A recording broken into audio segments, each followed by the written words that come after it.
Ani akka nam tokkotti Jawaar Mohaammed rakkoon isa irra gahu, rakkoo Oromoo irra gahu, rakkoo anarras irras gahu nuti keessa nu tuffachiisaa adda nu baaseetu miilaa wal nu rukuchiisa waan ta'eef sana hin deeggaru. Rakkoon isarra gahu rakkoo Oromooti.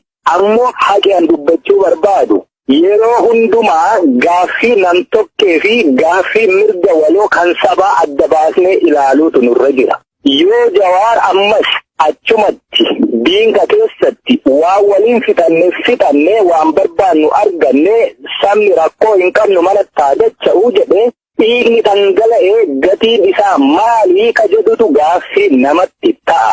Sabni kun nama ofii nama isaa nama jaalatu ittifachuuf humna ta'uusaa agarsiisuun danda'a. Namatti tola ammallee nama boonsaa jechuudha.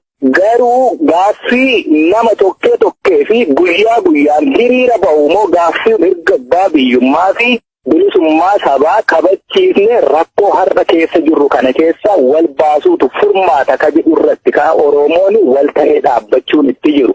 Jawaar akka nam tokkootti rakkoon isatti dhufte suni isa qofaa oolchuutiin furmaata hin taatu. Maal jennaan namoonni Jawaar jala qajeelfamanii duulanii lolchiisanii hedduu yoo mana hidhaa jiraatanii Jawaar qofaa isaatii akka muka baalirraa harca'eeti waa takka gochuu hin danda'u. Nama isa jalaa yoo funaananii fixanii eeyyee akkuma eengadda dubbiin taate sun garuma isaatti deeman. Kanaafiyyuu uummata Oromoo kumaatamaa isa irree ta'ee diida bahee dhiiga dhangalaasuun lafee cabsuu danda'u mana hidhaa jiru faca'ee jiru walitti qabuutu furmaata.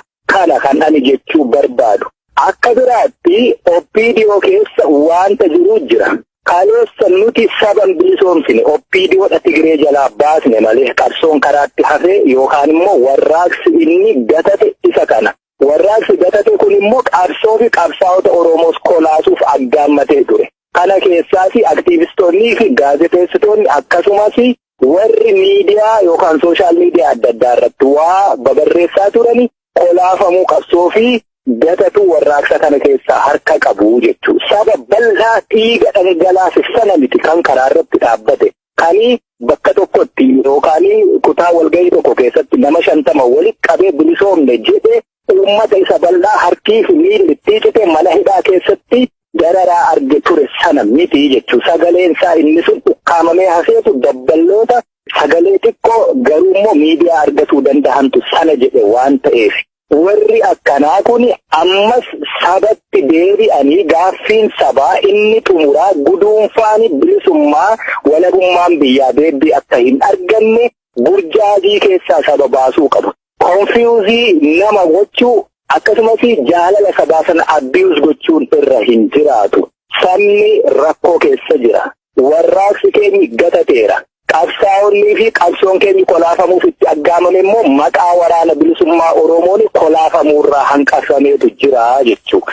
Hanga kun jirutti ammoo qabsoon addaan hin citu. Qabsoon kun garuu hanga yoomiitti wareegama guyyuu bu'aa xixiqqoo barbaachuu fi kafalama. Maaliif guduunfaan ittiin taasifamu? Waan xiqqoo barbaadaa gaafa waan xiqqoo dhabne harka duwwaa galla. Waan guddaa maaf hin gaafanne? Yoo xiqqaatillee waan guddaa dhabne waan xiqqootiin galuu ni dandeenya jechuudha. Gaaffii Oromoo xiqqeessuun nurra hin jiraatu. Kanaaf akkuma sila sii dhuge mirgi OPDO Tigree jalaa baasnee abbaa biyyaa osoo hin taane akka paartii yookaan dhaabaatti bilisa isaan goone amma immoo gama isaan naftanyoota jechuun jirani kauma ofii isaanii filanii masaraa mootummaatti naqataniin xiqqoo dhiibbaa wal keessa jirti.